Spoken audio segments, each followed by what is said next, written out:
In October of 1871, a single month transformed the map of the American Midwest. The official textbook story is one of terrible luck, a dry summer, high winds, and a series of tragic, isolated coincidences. But when you look at the map, the timing, and most importantly, the land deeds after the ash cleared, a different pattern emerges. In a 30-day window, at least 10 communities across 4 states burned to the ground, some on the exact same night. Within years, that scorched earth was consolidated into the hands of a small, overlapping group of railroads, lumber barons, and East Coast banking syndicates. To understand why 10 towns burning in a single month matters, you have to look at what these places actually were. The standard narrative suggests the frontier was largely empty, yet pre-fire photographs reveal cities filled with grand architecture. Detroit already featured a massive sandstone city hall with a clock tower. St. Louis boasted a federal customs house spanning an entire city block, constructed of cut limestone with 30-foot Corinthian columns. Even small frontier outposts possessed ornate stone opera houses and courthouses that would normally require decades of labor by master stonemasons.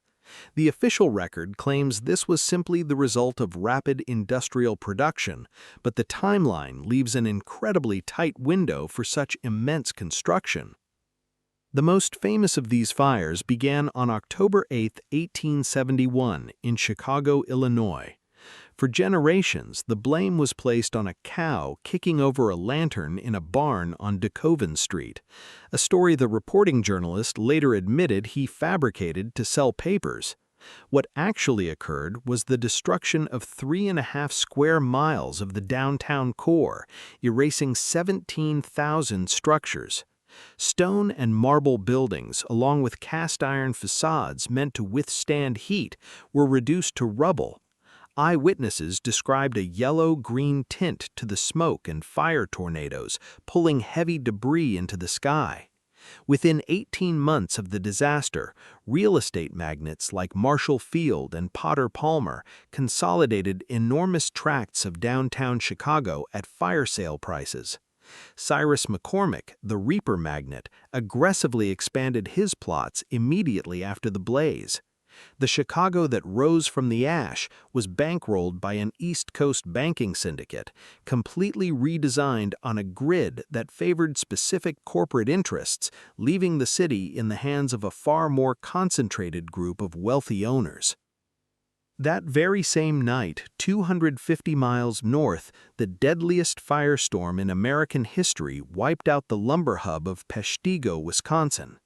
Between 1,200 and 2,500 people perished in less than 2 hours. Peshtigo was a company town centered around a massive sawmill owned by William Ogden, who also happened to be the first mayor of Chicago. On the night of October 8th, Ogden lost both of his primary business hubs simultaneously. In Peshtigo, the fire arrived as a massive wall moving faster than a man could run. The river boiled, sand turned to glass, and iron wagon wheels melted. While the town was never fully rebuilt to its former size, its lucrative timber rights were folded into a new lumber syndicate within 12 months.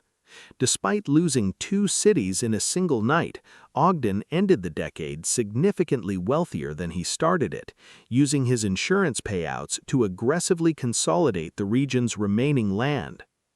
Across Lake Michigan on that exact same night, the Dutch immigrant community of Holland, Michigan, met an identical fate.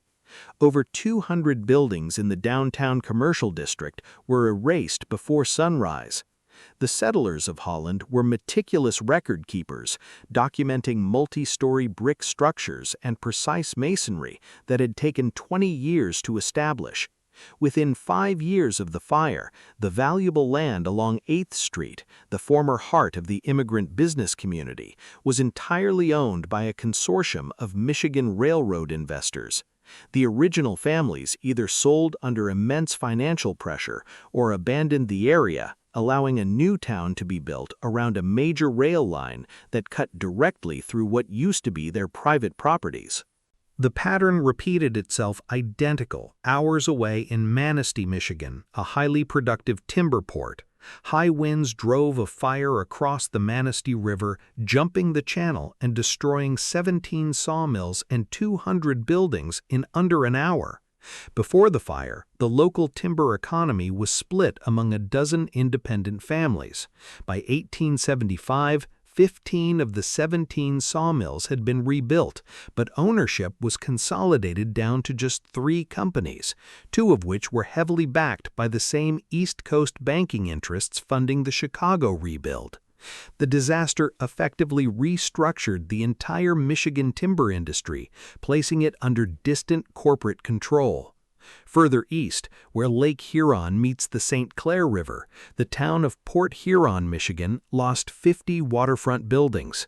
To accept the standard historical explanation, one must believe that entirely separate ignition sources and identical weather anomalies occurred simultaneously across a geographic footprint larger than several European nations combined. In Port Huron, the fire targeted the commercial docks, lumber yards, and the rail terminus. Following the destruction, the Grand Trunk Western Railroad Company vastly expanded its property lines along the waterfront.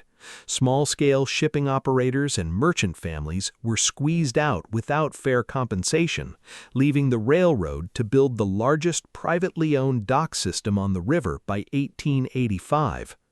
The fire line continued up the coast of Lake Huron to White Rock, Michigan, a farming community that was erased so completely that only a single large boulder outside of town remained. Survivors escaping onto the lake in boats recalled a massive wall of fire sweeping from inland with no warning. The town never recovered. Within 5 years, the land was absorbed by timber speculators and a railroad survey company charting the future Père Marquette rail line.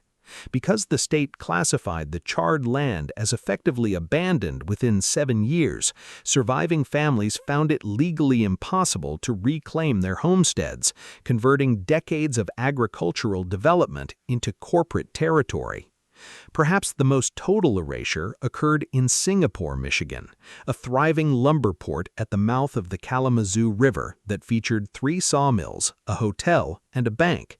Once the 1871 fires stripped the surrounding forests bare, the local timber industry collapsed. Deprived of the tree cover that held the coastal sand dunes in place, the shifting sands completely buried the empty town over the next 2 decades, leaving it 40 feet beneath the dunes. With Singapore wiped off the map, the nearby port of Holland, now under its new corporate ownership, captured the region's dominant shipping trade. The surrounding rural settlements suffered the same fate. In Williamsonville, Wisconsin, a Belgian immigrant community on the Door Peninsula, 60 out of 77 residents died in the firestorm. The distinctive stone houses and brick ovens they had spent 20 years constructing were obliterated. The land was sold to a logging cooperative within 4 years, and by 1890 it belonged to the corporate giant Wisconsin Land and Lumber Company. Nearby, the settlement of Birch Creek, Wisconsin, was so thoroughly erased that historians still debate its exact location. Its land records revealed that by the late 1870s, the property was quietly acquired by a forestry consortium tied directly back to William Ogden's corporate interests in Chicago. Finally, Marinette's sister town, Menominee, Wisconsin, which housed Ogden's secondary mill operations, burned in the exact same hour. It was rebuilt at a fraction of its scale, its residential lots bought up by out-of-state speculators, and its identity ultimately absorbed and erased. When placed on a map, the disasters of October 1771 do not look like isolated incidents. They resemble a coordinated burn line cutting across 4 states, leaving an estimated 1,500 to 3,000 dead. Because the wealthy metropolis of Chicago dominated the news cycle, the destruction of the surrounding immigrant and industrial towns was largely ignored by the public. Within 5 years, a tightly knit circle of elites, William Ogden, Marshall Field, Potter Palmer, Cyrus McCormick, the Pullman family, and financiers like Jay Cook held the deeds to the ashes. The public records, the dates, and the names are readily available in county archives, leaving open a profound question about the line where historic coincidence ends and deliberate transaction begins.